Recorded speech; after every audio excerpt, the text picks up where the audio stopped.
এটা কি আসলে, এটা কি কোনো ব্যাটারি নাকি প্রিন্টার? না ভিউয়ার্স, এটা আসলে ব্যাটারি বা প্রিন্টার কোনো কিছুই না, এটা আসলে একটা স্ক্যানার। এপসনের একটা স্মার্ট স্ক্যানার। মডেল হচ্ছে ES-60W ওয়াইফাই। এটা ওয়াইফাই আছে, পাশাপাশি হচ্ছে ইউএসবি তেও আপনি স্ক্যান করতে পারবেন। এবং এটা একটা পোর্টেবল স্ক্যানার যেহেতু, সো এটাতে ব্যাটারিও আছে। এবং অনেক স্মার্ট একটা ডিভাইস, ছোট্ট। এবং এটাতে কিন্তু অনেক দ্রুত স্ক্যান করা যায়। তো জিনিসটা বাংলাদেশে মনে হয় নতুন আসছে, আমি আজকে প্রথম পাইছি, এই জন্য আপনাদের সাথে শেয়ার করতেছি আসলে। তো ভিউয়ার্স, এখন আমি দেখাবো এই স্ক্যানারটি দিয়ে আপনি কিভাবে স্ক্যান করবেন। মোবাইল ফোনের মাধ্যমে স্ক্যান করতে পারবেন, পিসি থেকেও স্ক্যান করতে পারবেন। তো স্ক্যান কিভাবে করবেন সেই জিনিসটা আজকে আমি দেখাবো। যেহেতু এটা একটা পোর্টেবল স্ক্যানার, আপনি কিন্তু খুব সহজেই ক্যারি করতে পারবেন, যেখানে খুশি নিয়ে যেতে পারবেন। একদমই লাইট ওয়েট, আর ব্যবহার করা একদমই সোজা। মোবাইলের মাধ্যমে অপারেট করা যায়, পাশাপাশি পিসি থেকেও ব্যবহার করা যায়। মডেলটা আমি আবার বলে দিচ্ছি, মডেল হচ্ছে ES-60W। তাহলে চলুন, কথা না বাড়িয়ে মূল ভিডিওতে চলে যাচ্ছি।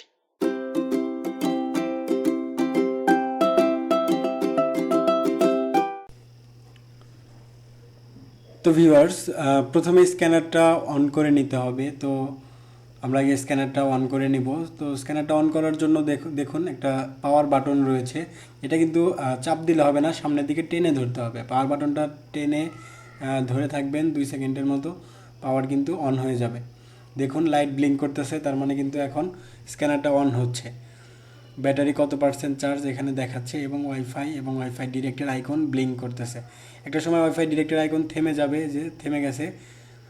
এখন আমরা মোবাইলের সাথে স্ক্যানারটাকে কানেক্ট করে নিব। এর আগে আমাদের একটা অ্যাপসের প্রয়োজন হবে, একটা অ্যাপস ইনস্টল করতে হবে, সেটার নাম হচ্ছে এপসন স্মার্ট প্যানেল। আমরা এপসন স্মার্ট প্যানেল অ্যাপটি প্লে স্টোর থেকে ডাউনলোড করে নেব। যদি আপনার আইফোন হয় তাহলে আপনি অ্যাপ স্টোর থেকে এই অ্যাপটি ডাউনলোড করে নেবেন, এপসন স্মার্ট প্যানেল। ঠিক আছে, তো ইনস্টল হচ্ছে, স্মার্ট প্যানেল অ্যাপটি ইনস্টল হচ্ছে। আমরা কিন্তু এই অ্যাপটার মাধ্যমেই স্ক্যান করব আসলে।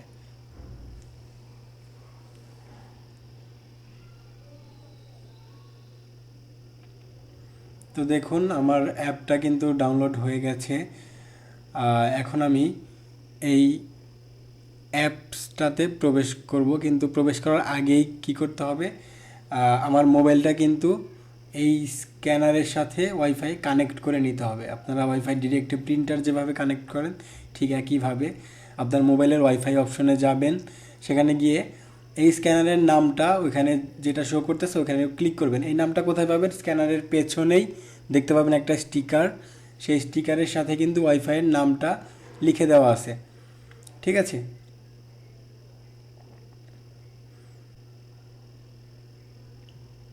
তো আপনি কানেক্ট করে নেবেন পাসওয়ার্ড দিয়ে। এখানে পাসওয়ার্ডের প্রয়োজন হতে পারে, তো পাসওয়ার্ডটা কিন্তু নিচে টাইপ করে দেওয়া আছে। যেহেতু আমার ফোনটা অলরেডি কানেক্টেড, অর্থাৎ পাসওয়ার্ড দিয়ে কিন্তু আমি কানেক্ট করে রেখেছি, তাই নতুন করে আর পাসওয়ার্ড চাই নাই।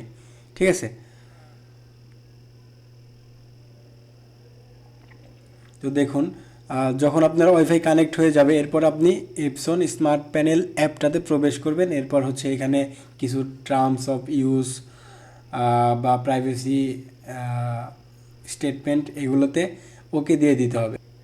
এরপর আমরা নেক্সটে ক্লিক করব। নেক্সটে ক্লিক করে এখান থেকে লোকেশন অ্যাক্সেস চাচ্ছে, আমি এখান থেকে লোকেশনের অ্যাক্সেসটা দিয়ে দিব, যে যতক্ষণ অ্যাপটা ব্যবহার করতেছি ততক্ষণ লোকেশনের পারমিশন থাকবে।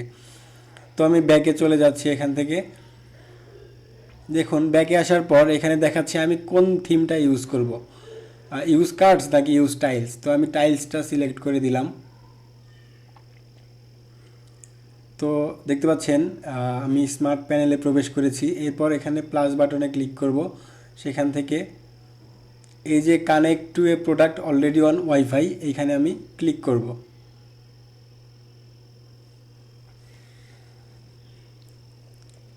তো ভিউয়ার্স দেখতে পাচ্ছেন আমার স্ক্যানারটা কিন্তু এখানে শো করতেছে ES-60W। তো এটার উপর আমি যখন ক্লিক করে দিব এটা কিন্তু মোবাইলের সাথে কানেক্ট হয়ে যাবে।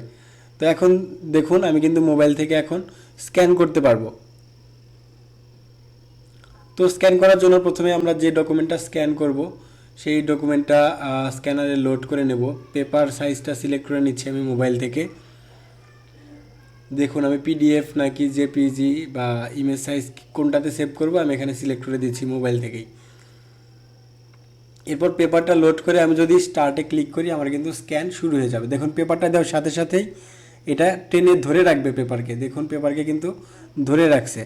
এখন স্টার্ট বাটনে ক্লিক করার সাথে সাথে কিন্তু স্ক্যান শুরু হয়ে যাবে। ওয়াও, দেখতে পাচ্ছেন কি সুন্দর করে পেপারটাকে ভেতরে টেনে নিচ্ছে এবং স্ক্যান কিন্তু হয়ে যাচ্ছে। আমি যদি আবার আপনাকে দেখাই স্ক্যান করে, দেখুন পেপারটা লোড করা কিন্তু একদম সোজা। পেপারটা ধরলেই ও নিয়ে নেয়, স্ক্যানারটা পেপারটাকে ধরে ফেলে এবং স্টার্ট বাটনে ক্লিক করার সাথে সাথে কিন্তু পেপারটা ভিতরে টেনে নেয় এবং ওই পাশ দিয়ে বের করে দেয়, অর্থাৎ আমাদের স্ক্যানিং কিন্তু কমপ্লিট হয়ে যায়। আর প্রিন্টার স্ক্যানারটা দেখতে এত সুন্দর, যেটা হাতে না নিলে আপনি বুঝতে পারবেন না। একদম ছোট্ট একটা ডিভাইস এবং খুবই স্মার্ট একটা device.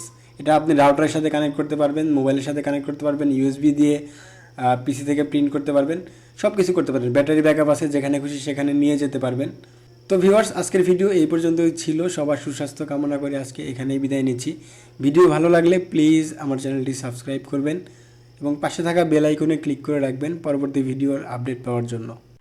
I know you told your friend you're not okay, and tell me what's wrong and why you never said